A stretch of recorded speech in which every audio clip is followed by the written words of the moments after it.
I'm back. Happy Saturday. It's been a long time since I've gone live on Saturday, but I just finished filming an interview for the Melanin Initiative podcast, and I've got all the lighting. I'm made up, so it just seems like the best time to do it. Welcome back, friends. It's been so long. I'm I took off some time to have a sabbatical in August to celebrate my birthday, get some rest, rejuvenation, catch up with family. And so I needed it. And I'm excited to be back. And yeah, we'll get into that a little bit more about my thoughts about why I went on it and my advice for myself in the future, and also for any of you in entrepreneurship who haven't considered the benefits of sabbatical and how important rest is. Um, so today we're going to do what we always do. We're going to talk about health and wellness. Very important. We're in a profession that is about giving and always focus on the patient. It's so important that we do the same for ourselves. So we always start with health and wellness so that we can show up and be fully present for the people we care for. We're going to do, we always talk about social media. I'll talk about kind of my current practices, I needed a new way to manage social media. And so we'll talk about what I've come up with. Still learning sharing as I'm learning. And then my advice for entrepreneurs. So I've been speaking to so many of you lately. It's such a joy to just, for you to trust me and to share your journey and your fears and your dreams. It's really, really so inspiring. And it ties into the social media because, we'll get into that. We'll talk about that. If you're new here, welcome. I'm Dr. Kimberly Madison, a doctorally prepared nurse practitioner, and I use all of my social media platforms to present my experience in my life as a living case study. Because there is a big trend of us wanting to get into entrepreneurship. However, there's not a lot of education in nursing school. And so I'm just sharing my story so you can take from it what you will, leave what you don't want. And so since December, I've been coming on a weekly live on the weekend. Sometimes it pours into Monday if I end up getting in the zone on the weekend. But I started off almost a year ago now in December doing Vlogmas, where you vlog every day in December. And it just helped me kind of get this channel off the ground because it was something that was on my to-do list and I just wasn't doing it. And yeah, so I went and bought a camera that I never use on here anyway. The plan, though, is to figure out how to go live with that camera because I just think the quality is amazing and it's a super easy camera. I've already done a whole video on it. But yeah, that helped kind of get me off the ground. And then from there, I've just gone live weekly. I love live when it comes to social media because it just makes it easier to produce content and to be consistent, which is the number one rule in this game. So yeah, if you're not a nurse practitioner, entrepreneur, but you know someone who is, please share my platforms with them, any information that I share. And they can always message me anytime. The best place to message me is going to be through the Mahogany Dermatology blog, my baby, which is coming up on almost 2 years old now. So let's get into health and wellness. So the whole sabbatical really is just a reflection of how important that time is. I typically take breaks for my birthday, but this was a little bit different. So we always celebrate the month of August, me and my mom, because we have our birthday in August. And a lot of the pastors that I follow, they will take a sabbatical in the summer. I took a sabbatical after I got my DNP, which is Doctor of Nursing Practice. I did a whole year sabbatical. And a lot of what you see me doing on these interwebs is a result of that sabbatical year, the time that afforded me to dream and be creative. I would have never have gotten had I just jumped right into my MP job straight out of graduate school. So I'm always going to be so grateful for that time. Something I also realized, so I'm coming up on a year of my first MP job. And before this, I was a night shift nurse at the bedside for 10 years. And so that's 3 shifts a week. Every once in a while, I'll pick up overtime, like maybe twice a month. That was it. Every 6 weeks when I was in grad school, I would shift my schedule so that I would work at the beginning of one week and the end of another. So I wouldn't have to take PTO, but I would have all that time off. When I was a traveler, at the end of every 13 weeks, I got a break. And so this year is really the first time in a long time that I've worked 5 days a week, having that much of my time kind of go to work. And so it's been a huge adjustment, not only the role itself, the responsibility, the weight, the anxiety, the 5 days a week, being back on the East Coast, and then not having my time. So I've definitely had some challenges with that. At the this so November would be when I started on my own because I spent all of October in orientation. So the anxiety went through the roof at that point. So then I didn't know it was anxiety. And at first I thought, and yeah, I think at first we were describing it as feeling overwhelmed. And the transition, it's a transition to go from RN to NP, so or any sort of step up to leadership, right? It's a transition. So I was aware of the responsibility, not so much on the emotional stress part of it. And so I try to be as transparent as I can about that. But so compared to how I felt, say, in November and December, which was at a 10, I would say now I probably sit comfortably at a 2, right? I don't think, and in this last year, I've realized, like, actually, I think we all live with that anxiety if you're in the business of saving people's lives, that there's always a level of anxiety there. We all manage it differently.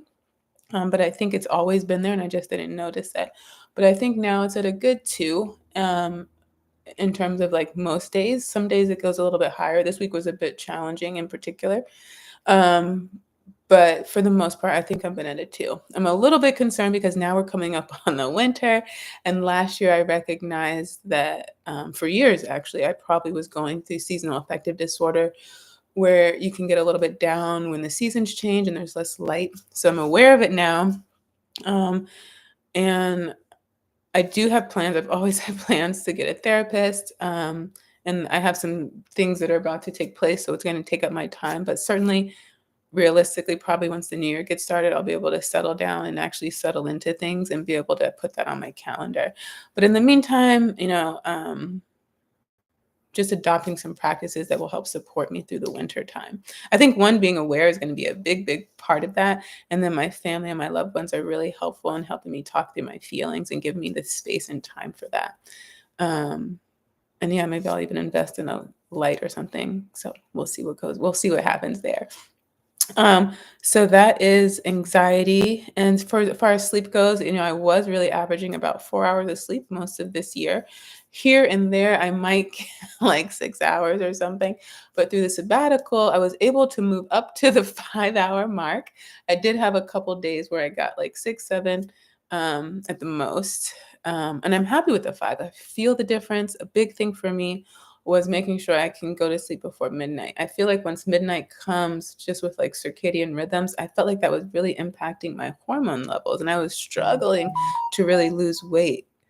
And I thought maybe it had something to do with age and all these other things. And I'm not counting those out, but I do think sleep was a huge part of that. And so being able to get to the 5 hours, pushing, now the goal is to try to go even sooner. So kind of go to bed earlier so I can wake up earlier and spend that first hour studying.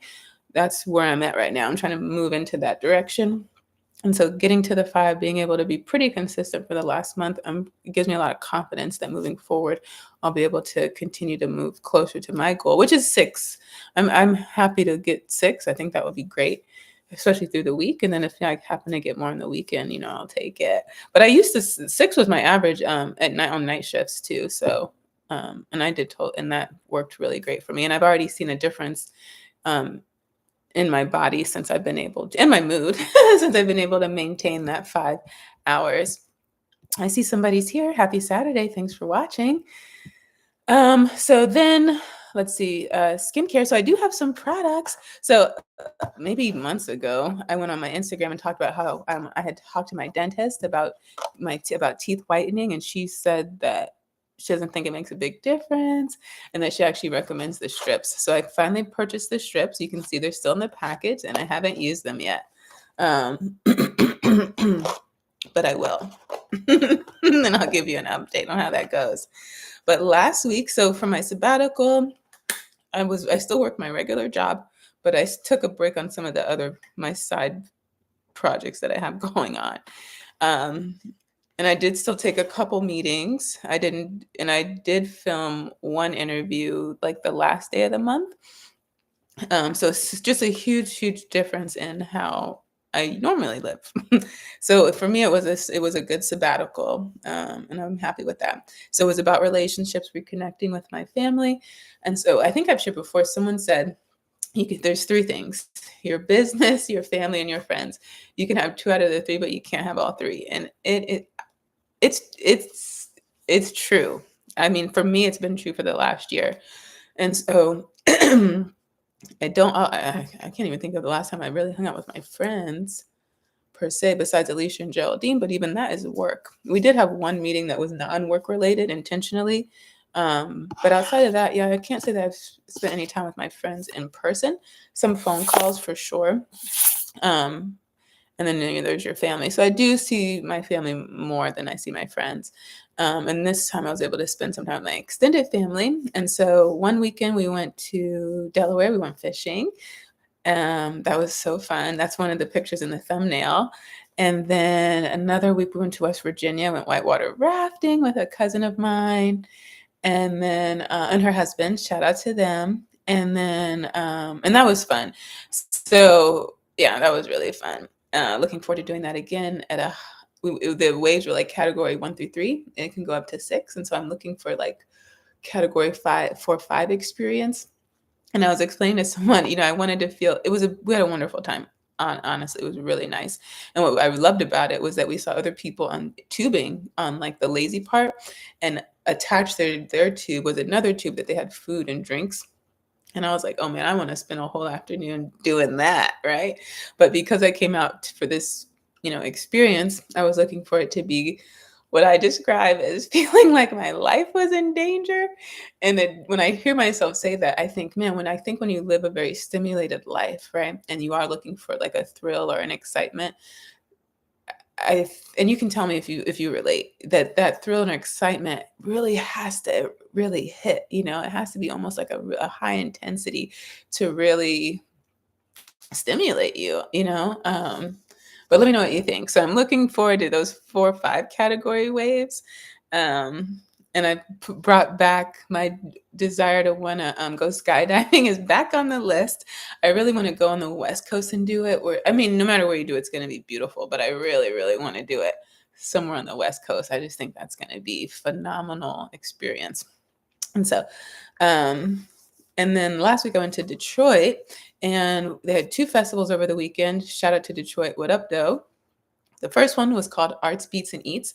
And so they had like multiple stages where different performers played. Of course, a ton of food. And shout out to them because they had a lot of plant-based options. And they did a really good job like marking it on the sign so you could tell if if you wanted to go stand in that line. And then art, really phenomenal art. That's like a new thing of mine now when I travel, to invest in art from around the world. And then the next day, I went to the 45th annual Jazz Fest, Detroit Jazz Fest. And so one of the booths there was Walmart. And so I think when we talk about like Black-owned businesses, I think Target's done a really great job promoting the fact that they work with, promote, believe, and support Black entrepreneurs. You go there, you go on the shelf, you see their picture. You see them when you walk in the door, they get a front display right there. People like Tabitha Brown have been really significant. Some designers you didn't even know about have been able to be there. They're out there promoting. But I haven't seen the same when it comes to Walmart until last weekend when we went to the Jazz Fest. So Walmart had I should have brought my t-shirt out. I'll bring it out next week. I'm going to put a note because we know how bad I remember these things. And this is my tip for you too. If you make content, to make notes for yourself in the middle of it because you'll never remember. So they had a booth where it was free. Everything was free. You can go and you can pick a t-shirt. There's 2 different designs and it would say, ask me about, and then you can pick what you want. So for that, I did the podcast Melanin initiative. And then you went over to the side to wait for your t-shirt to get made, which was probably maybe 10 minutes, maybe that long, if that. But then they had they had the different design. They had different Black entrepreneurs on display, but then they had some of the products. They had a couple hair care products, but once they mentioned they had skincare, it was a wrap. I had to get that one. So this is one of their products. It's called Bolden. This is one of the products they were promoting. It's called Bolden. So this is a brightening moisturizer, has SPF 30 sunscreen with vitamin C. It's made in California. I don't have the picture of the owners, but this is a chemical sunscreen. So there's that. But I love the packaging. It's a beautiful color. It's one of the colors in my palette for my branding. And yeah, and I just love that it has this pump too.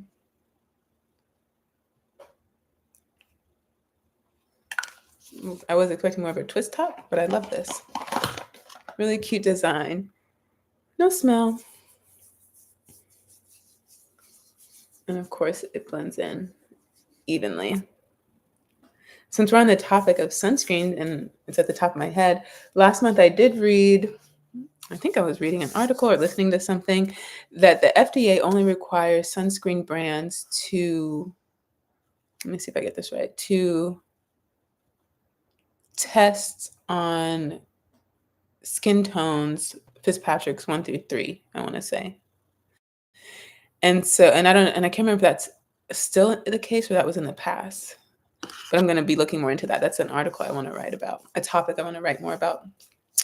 And so that makes so much sense why they're historically and even today, most of the sunscreens on the market have that white cast, because if you don't go beyond the first 3 skin tones, you don't have to worry about white cast because it was never a problem before. So that's a little fun fact for today. So that's skincare here. And I think that wraps up my health and so health and wellness. So I do have, so I have asthma. So I have my appointment this month for that. I see a pulmonologist for that. I go back for my dermatology appointment with Leah Waller out here in Reston. She cleared me for laser. So we're supposed to be preparing for that. I'll give you updates about that after I come back from my appointment. And then I need to reschedule I know I talked about it before, my primary care appointment with my doctor, but I looked at my schedule for my work and I have picked out a time where I can go.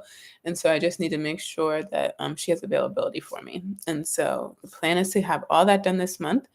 And then I might try to squeeze, I don't know if my schedule will let me squeeze in gynecology. I might have to wait till like the first week of October for that.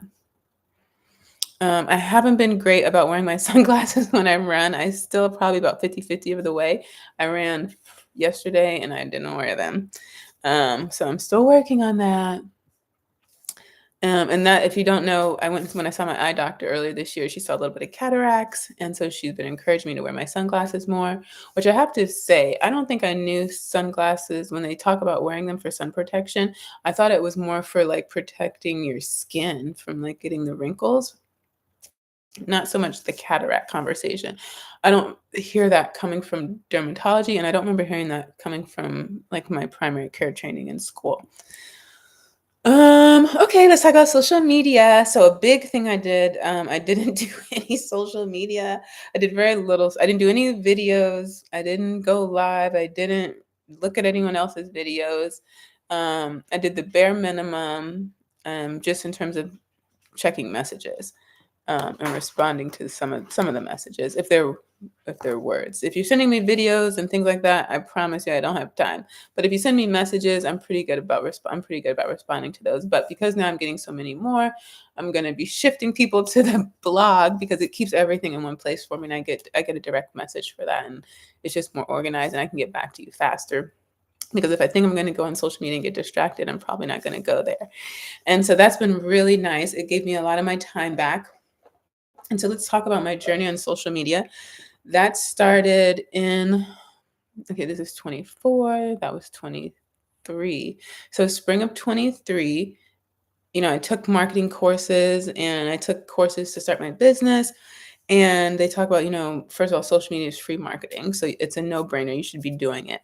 And then if you're planning on starting a business, which many of you want to, I've been talking to so many people now who are coming into nursing or wanting to come into nursing, solely with the idea of wanting to start a business, which we're going to talk about today. I'm going to give some of my advice for those of you who want to start a med spa business in particular, because that's a growing interest that's coming my way. I mean, I already know it's already popular, but y'all are messaging me about it, so I'm going to talk about it. And so, the whole idea is if you're going to sell something, whether it's a business, goods, services, whatever it is, whatever you're going to sell, even this thing here, right? The idea is that people don't necessarily always want to buy from you, especially if you're just a normal person, right? Who doesn't have Walmart backing you. Even them, they probably still would say, have their own story about that. People know who you are. And even these big businesses nowadays are understanding the value of sharing like little bits of their personal life too, right?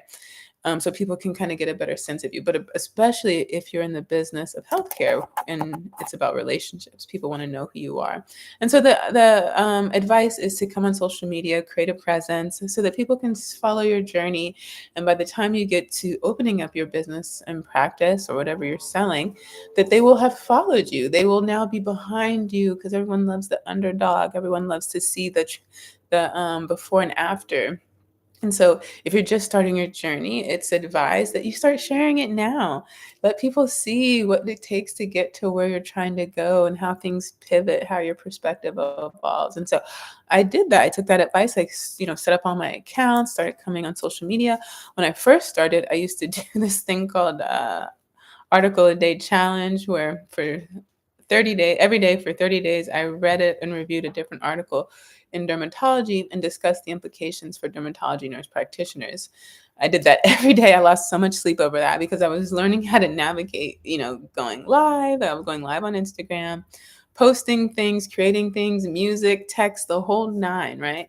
But it was also really exciting. I didn't finish the 30 days. I think I got to 26, but all those are still on my Instagram on the highlights. There's several of them. There's like articles, article 2, men, Mahogany men. I did that. I did a few on Mahogany men, men's care, or like men dermatologic issues. I think there's 2 men ones there. So anyway, that was really fun. And that started me off, right? And so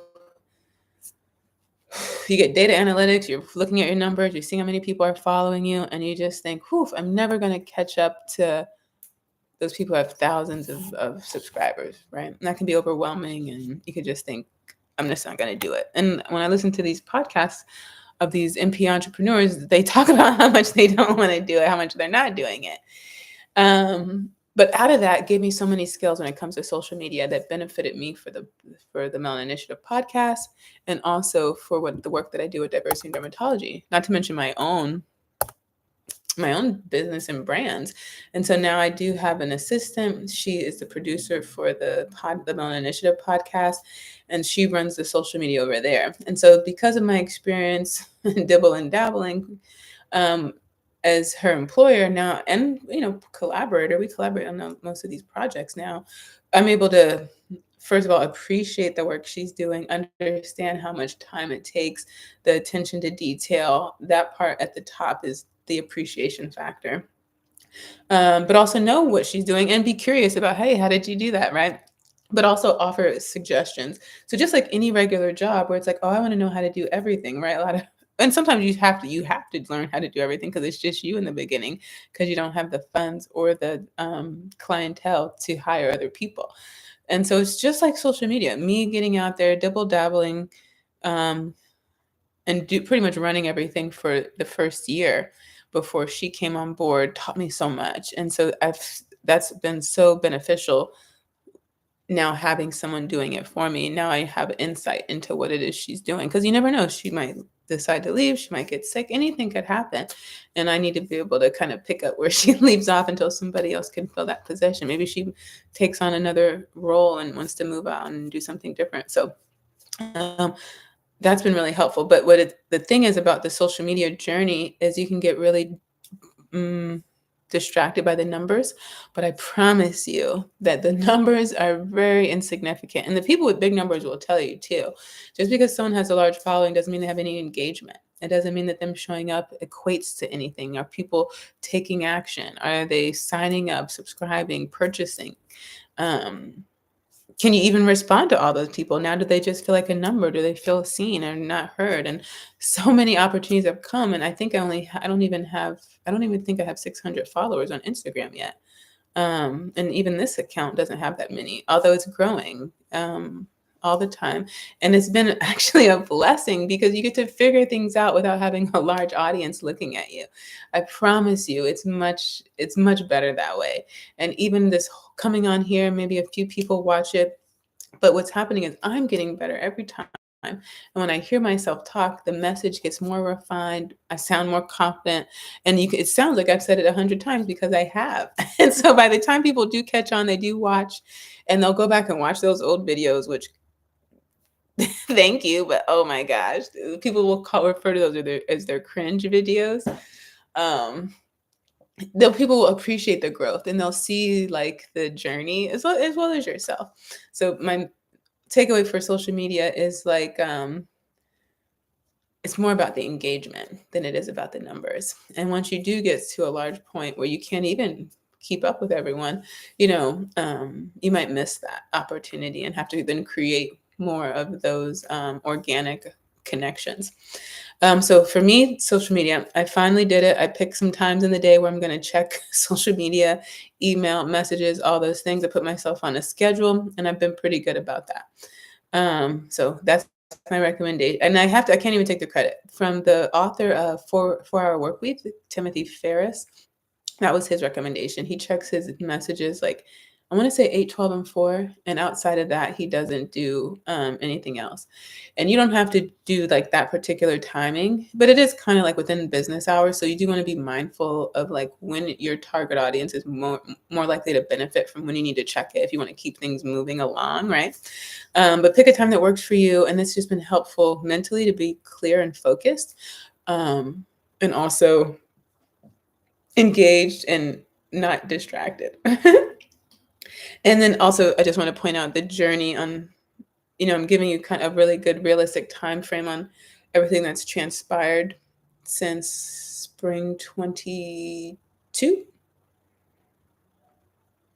And it's been a lot. I just recently, over the summer, posted my 2-year review since I got my DMP on what I've done with that on the Mahogany Dermatology blog, and it recaps and that's the thing, the documenting is so important, even just for yourself, because if you ask me, in terms of like I started my business then too, and say, I haven't made a lot of progress in my business since then.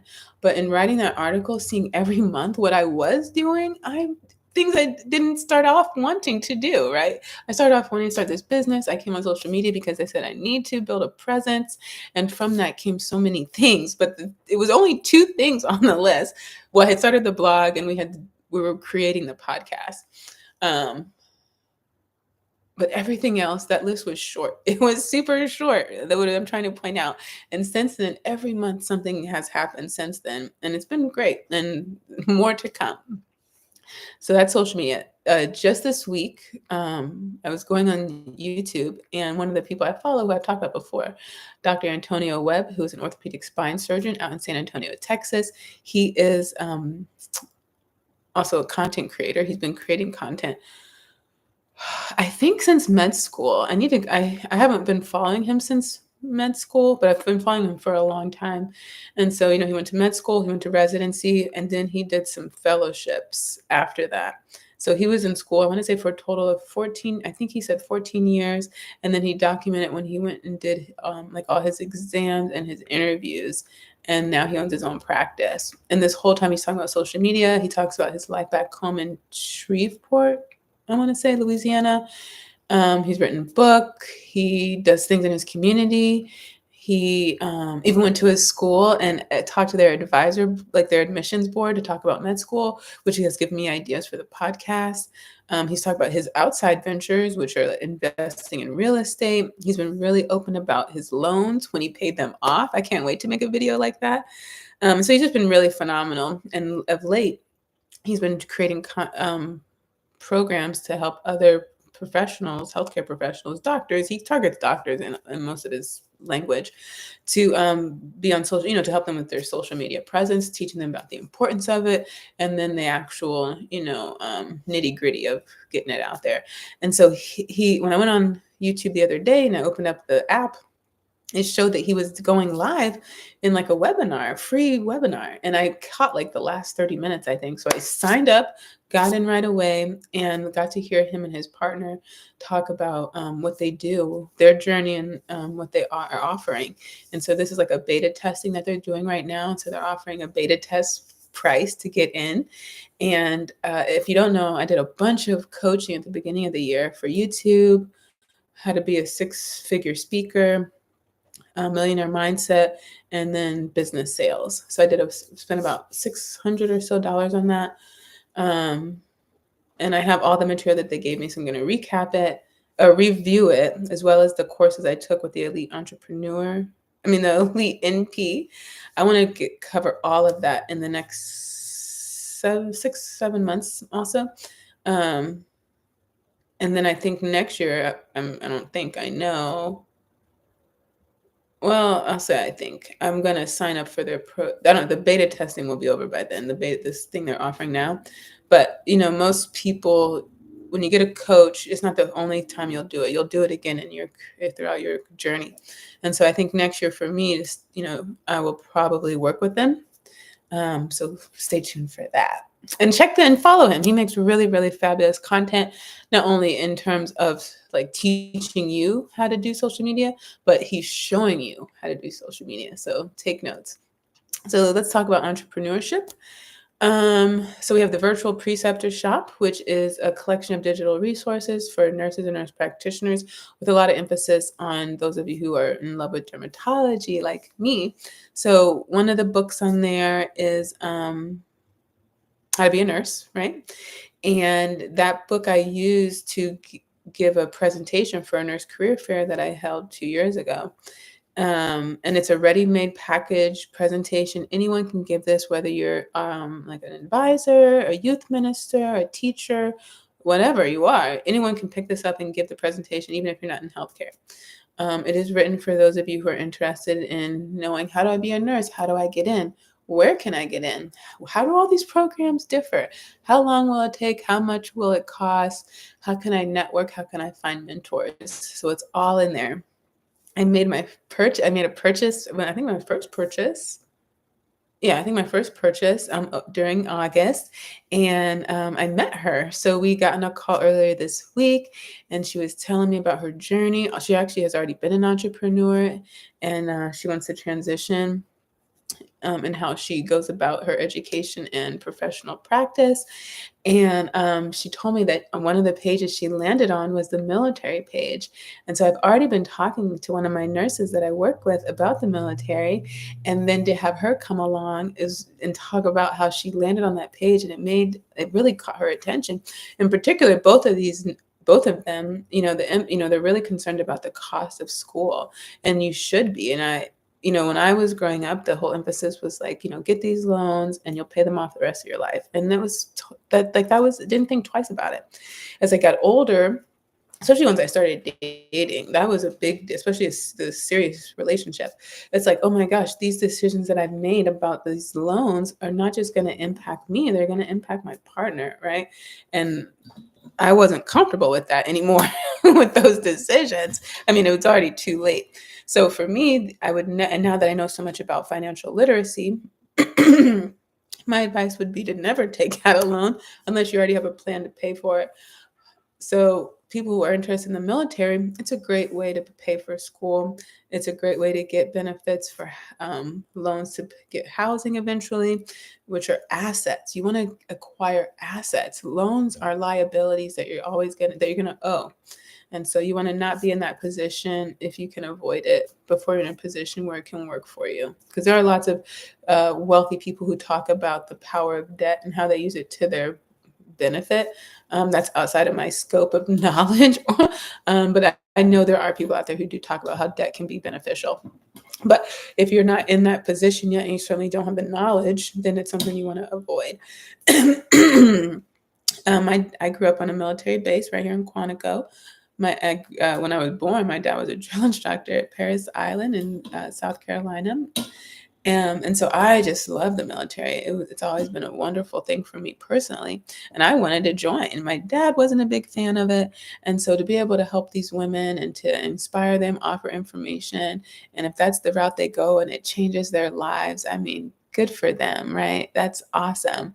You can be a veteran-owned business when you come out. You get the skills, the discipline, the world experience. I think if you're coming out of high school, a couple things. You should have picked up a skill in high school if it was offered in one of your courses. Take that skill so that you can get a job and make money. The money you're making should be going towards buying property, an investment property. Use that property to then make more money so you can buy another property, but also so that you can pay for school. Now you've gotten world experience to influence your decision on what you want to go to college for. You don't want to be in college figuring it all out on with time ticking and money going down the drain. Come in with, be a little bit more mature, have some skills under your belt that you can work your way through school. Now you've got this skill that you can do on the side. Pick something you can do on the side while you're going through school. Be more mature, have better time management, get better grades, be more well-informed about how to have relationships with your professor so you can ask the right questions. That's my advice these days. Having obtained all the education that is presented to me, I would do it differently. And so my advice is for you to do it differently too. But thank you to those of you who have purchased the book. And right before, when I was preparing for this video, I got a notification for another purchase for the dermatology. I think, actually I didn't see what the other purchase was, but someone just bought the Your Nurse Mentorship Match ebook. The Nurse and Nurse Practitioner, I don't even know the name of my own book. Oh yeah, it is. It's called I didn't realize. Anyway, it's called the Your Nurse Mentorship Match ebook. It's an ebook for mentors and mentees, right? Because I've heard there's some people who don't know how to be a mentor. So it has in there what mentees need at every level, bachelor's, master's, and doctoral level. It has a calendar in there. It has pitches for those of you who need to pitch your idea about, hey, will you be my mentor? Whether it's a in-person conversation, over the phone, or through some sort of digital context like social media. It has a bunch of questions to ask you. Who are you? What are you trying to do? Where are you trying to go? And how can people support you? And you can use all these questions when you're engaging in these conversations with your mentors because they want to know that. Who are you? Where are you trying to go? How can I help you? And then but the thing is, when you apply for schools, when you apply for scholarships, maybe even some grants, they're going to ask these same questions. So you can repurpose these questions for that. And once you're going in school, it can be really hard to sit down and make time for that. But if you're committed and you use your time wisely, you can get done. But this will have it all in one place for you. One thing I realized as a nurse, as a student, that people don't know how to ask questions, right? Sometimes people have pointed out the fact that I ask a lot of questions. And now I have such an appreciation for that because I understand, particularly when I was a struggling student, how it can be hard to come up with a question, even as a doctoral student, when you're trying to come up with your research, your PICO question. It can be hard to formulate questions. And most people, they just want to know how to start. And so this is a starting point for you and your mentor to have those conversations, to think critically about what it is you're doing, because things can look really pretty when you watch your family doing it or you see people on social media, but you need to understand the reality because it's going to be your life. And so in this book, I'm just trying to help you understand what it is you're agreeing to after being in this industry for over 15 years and looking back and asking myself, did I know what I was getting into? And I don't think I did. And would it have made a difference? I don't know. But hopefully it makes a difference for you. So someone just purchased that one. And for those of you, so right now where I'm at, I don't charge for mentorship, but I am at the point where I'm going to require that you purchase that book because when we get together and we talk, it needs to be productive, right? And I'm being an example for you. If you're going to be in entrepreneurship, if you're going to be a mentor, a preceptor, you want to have that other person understand that they're bringing something to the table too. It's not just me pouring out everything I've ever learned in life. I need something from you too. And I get this from the people my coaches. This is what they tell us. right? It's a symbiotic relationship. What value can you add? Because I can promise you, I need help doing things, right? If I didn't already have my Angie, I would need help doing social media, looking up research, writing articles, making contacts. And that's how I learned so much with the work that I do with diversity in dermatology. Yeah, you say, look, I'm new, I don't know anything. Yeah, but you're coming in, and just by doing this work and doing the research and now being part of that community and networking, you're going to learn by doing that. And that's going to expose you to so many things. And knowing you even are alive, then I'm going to hit you up and say, hey, look, I'm going to this event. Or, hey, I know someone who you might be able to talk to who can give you some advice, right? And so that's where that relationship become really beneficial. What can you offer to this partnership? And so when we sit down and you're talking to someone who you're helping and you're mentoring, they need to be prepared because your time is valuable. So if I'm not going to charge for my time, I need you to be prepared. And so I understand that you have done some back work. People are willing to help people who are already helping themselves. And this is one way you can show that you're helping yourself. So I do require that you purchase the book before we start any mentoring. And then I did make some more sales. So if you don't know, I started a virtual preceptor shop as my Etsy shop. Eventually we'll put it over on the Mahogany Dermatology blog. But right now that's where it's at. But yeah, shout out to the person who made a purchase this morning. They brought my Dermatology Nurse Practitioner Starter Kit and the mentorship book. So the Dermatology Nurse Practitioner Starter Kit came out this summer. It's a prelude to, I think that's the right word, to the to my book that's coming out. I don't know, later this year when I have some more time. On how to get your first job, how to get into dermatology, a guide for nurse practitioners. So the Dermatology Nurse Practitioner Starter Kit is a simple guide just to get you started on like where to get education, how to get that education, whether it's medical, surgical, or cosmetic dermatology, conferences to attend, organizations to join, how to start networking. Just to get you started, because there's so many resources when you're looking on social media, when you're Googling, and sometimes you just want to say, just point me in the right direction. A lot of times when you do start thinking about coaching and you say, oh, I'm not going to pay for that. Or you say, I'm a coach, no one's going to pay me to help them. There's so much free information out here. Well, for those of us who are busy clinicians, people who are trying to start families, who are raising their family, who are in business, starting to build a business, we're strapped for time, right? Yes, I can Google my life away. I can watch thousands of videos, and that's how much it's going to take before you have all the information that you really need. Most people, they want to have it packaged for them and ready to go, because what can take me 2 years to do on my own can take 3 months working with you, right? And you can take them from A to D really quickly. You're showing that you have a proven model that works. Plus, you're going to be also offering me advice and mentorship that doesn't come along so much with personalized advice. And when I see people out here paying just to ask their one question, you can see how important it is to have personalized advice, not just general advice that you can get on watching. Do people take advantage of this and run with it? Absolutely. Absolutely, you can figure this out. Most of the people talking have figured it out. But once they figure it out and they're out there like me, then we realize the importance and value of getting a coach, of being part of community, because you just can't do it on your own. So that's the Dermatology Nurse Practitioner Starter Kit to get you started. Once you get started, the questions will naturally come. Your curiosity will naturally come. The learning curve is steep, so it takes a bit of time to get in there. But this kit was designed specifically for you in mind to help you take that first step so that you can see what it's like and see if this is really the path that you want to take. The Melanin Initiative is doing fabulous. So let's see. So we're in the fall season. What I decided, we're going to stop doing seasons. And so technically this would have been season 4, but now we're just going to run through we're just going to start counting the numbers. Again, I share my experience as I am going. So I decided to stop doing seasons. We're just going to count the episodes, because that's kind of the flow. It just naturally has taken that course. And so we used to take a break, do a hiatus between seasons, but we're not doing that anymore. And then because I have so many interviews already filmed and ready to go, and so many more invitations going out and people scheduling, it's harder to find that break. And so I just decided we don't need one. we're just going to roll through it. And so now, with the help of our producer, Angie, we're able to film. We've released new episodes Sundays at noon Eastern on YouTube. As per usual, LinkedIn has taken off. We have more activity going on over there than I have on my platform, which shows you how important it is to have someone who's dedicated to doing one thing, what you can do when you do that.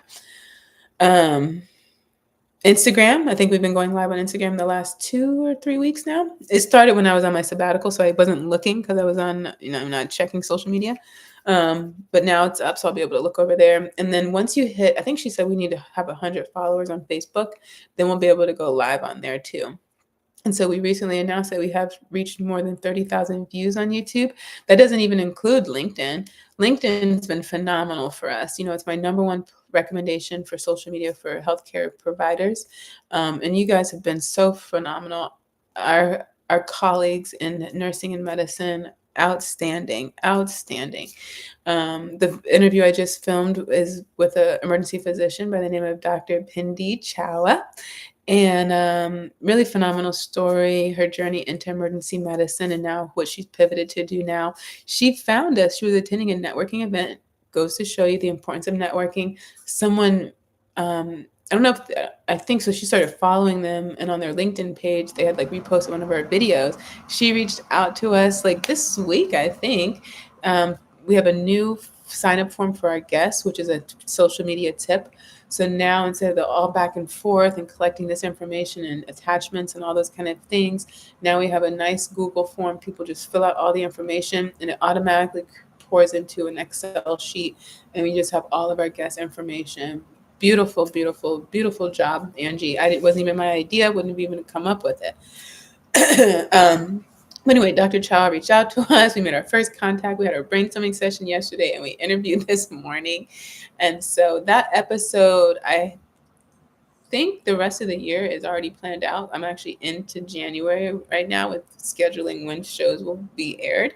That's how much content I've already filmed. And I'm so happy to be this far in advance. I'm slowly being able to do a little bit of ahead content with diversity and dermatology too, where you just have things just done, right? So we're starting a new thing on the blog. I'm already into the next year with that. And so really great in terms of like being consistent, producing quality content and not getting burned out. You can do that by doing a little editing, like going live. You can do that by batch content creation.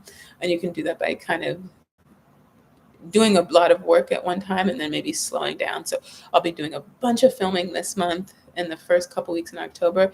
Then it's pretty much done for the year. I think I have the calendar open for like 1 week in November, 1 week in December. Mostly because it's also the holiday, right? And people just aren't really that engaged to be able to schedule things. But also, a break, right? And so then we'll start the new year and we'll take off again, and then there'll probably be a lull. And so that's really helpful. It helps keep you creative and motivated and allows you to get the rest that you need. And it will help my producer to be able to kind of tidy things up and come up with all these great ideas that she has. So that's been the biggest thing over there. She finished the How to Automate Your Busy Work audiobook. We read that together this summer. I have like another hour left, but she has run with that information. That's a lot of where this form came from. She's been identifying the busy work, the stuff that you're doing over and over, and she's been figuring out how to automate that. Can't think. She's really doing phenomenal work over there. Let's see. She's helped. So we're putting together actually a guide for all of you who want to start your own podcast. We'll let you know when that is available. Because I get so many inquiries now about how to do it. And shout out to now Dr. Wendy of Wellness with Wendy, Dr. Wendy Mayo.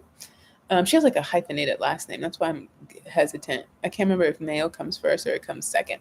But she's now a newly minted DNP, and she blessed me by helping me when I started the podcast. And so it's my turn to help you guys too. And while I love to help, saying the same things over and over, also you have to start to notice, how can I automate this? And so we're putting together a guide, and it'll be available for you all for purchase. And then we still can answer questions after that, but so many questions can be addressed by answering those upfront ones, like how to get started, what platforms, how much does it cost, what are the benefits, what are the differences, and so that will be there for you. DMV Dermatology MPPA group, we're coming up just a few weeks away now on our fall meet and greet right here at National Harbor. So that's our Northern Virginia chapter, right? And then we'll be, so that's Thursday, September 26th at 7 p.m. Eastern. RSVP ends next Thursday, September 12th. After that, and we have our final head count, we'll email everyone the name of the restaurant as long as we've been able to verify your medical license or your school enrollment. So in-person events will have limited student enrollment. We've already gotten our one student that's asked already. And so you'll have to be on a wait list if you inquire after her. And then, and it'll just depend, if the number of students permitted will be dependent on how many people are coming. But in the spring, we're going to start doing some virtual programming that I like to do. There'll be a virtual grand rounds with a lot of emphasis on the learner, right? And so I'll get more into that in the upcoming weeks on my philosophy on presentations and being what it means to be an adult learner and being an active learner, which is kind of opposite of what we typically do in formal academia these days. Not even just formal academia, this setting, but even in all these other educational platforms, the emphasis is not really on the learner. And as a student who was both a struggling student and a successful student, I think there's a lot of value in teaching people how to be active learners and take control of their education, their educational experience and encounters, whether that's with a professor or a preceptor. So we'll get more into that. So yes, so the links to sign up to join our Facebook page where we communicate, we come up with these ideas, will be in the description box. And then if you don't want to be on Facebook or you don't meet the criteria, because there are questions you have to answer to be part of the Facebook page, you can join the email notification list, and that's in the description box, or you can go through the Mahogany Dermatology blog. We're at 51 minutes. I'm going to hold my advice for Medspa owners, and that's what we'll do next week. We'll start and end on that conversation. So let me just move that here. We'll do my advice for Medspa owners, and then we'll do dermatology education. So now I'm getting so many questions from you guys. You guys are going to help me put these episodes together. And so I did get a question about dermatology education for nurses. So we'll talk about that next week. And my advice for Medspa owners, since that's become more popular too. So thank you for your support. Before I took this sabbatical, I was on the fence about whether I was going to do batch content and just post it before I left. That's what I did with diversity in dermatology. So that really ran pretty smoothly. So that's an option. If you're going to take a break, you can do some batch content ahead, and then everything can continue to run smoothly. You can stay in the algorithm. I ran out of time, right? And then I also wasn't sure, do I want to promote this like you're already kind of at the end of your tank, and then to put together a bunch of content on empty? You have to ask yourself, is it worth it? And so I thought it was a better example to show like not to be afraid to have a presence. And so because we also have like a social media management tool that I pay into, it runs things automatically, and I really run it more like ads, and so that keeps me also in the algorithm. So there's so many ways to go about it. If you have other questions or want me to talk about it further, please let me know. I have some exciting news coming up. Remember, I mentioned in my last episode that I signed up for a course, and I want to review that course for you on a weekly basis somewhat. We'll see how it really turns out. So if I'm ready to talk about that next week, we can get into that too. I might just save that for the next week, and then we'll just focus on the education for nurses and the Medspa advice. So, and then now that I'm meeting so many of you, I'm looking forward to doing some of these live with you all, giving me feedback and talking back with me, maybe some of your colleagues. I know nursing school has kicked off. This is my, I have a lot of mentees at this point, but one of my very first ones, I met through virtual programming because I used to do stuff for kids to expose them to jobs of the future. And we used to talk to we talked to a lot of people, but we ended up coincidentally talking to a lot of entrepreneurs who would just come. They agreed to just come on and talk about their journey and give advice and things like that. In one episode or one session, we talked about becoming a nurse practitioner.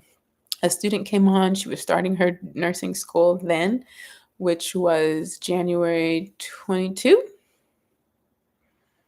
23, January 23. And now in December, she'll be graduating. And so I'm so excited for her. Shout out to her. This is her final semester. It has been a journey. And I'm just so proud of her. She worked through it, which, a lot of you ask, can you work through nursing school? While it's not advised, it can be done. It can absolutely be done. And we can talk about that another time too. Let's talk about working through nursing school. And I also want to talk about nursing school itself. So, if you haven't already, please subscribe, hit the thumbs up so you can be notified next time I go live. Join us on the DMV Dermatology and PPA group if you meet the criteria. Go ahead and visit the virtual Preceptor shop to see if there's anything there that can benefit you or someone that you know. Also in the description box, you can go to the Mahogany Dermatology blog. I did continue to post articles weekly throughout August. The most recent one was a review of Diversity in Dermatology's conference this year in San Antonio. We're going to be in Louisville, Kentucky in March. And so I did a really long review for the conference this year to give you an idea of what to expect at a conference. I also put down an article on strategies for attending a conference because you shouldn't show up anywhere without a plan. That's in life, personally or professionally. So that's down there for you. And then the link to register is also there. Would love to see you there. And you can join us, become a member of Diversity in Dermatology. It is free. And then we'd have virtual programming too. And we do boot camps throughout the country, and we might be coming to a town near you. So it's definitely worth following. We're really the only organization targeting NPs and PAs with emphasis on education related to skin of color. And so someone pointed that out, and I thought he did a great job by doing that. And so I thank you so much for your support. Thank you for watching. I'll see you next time.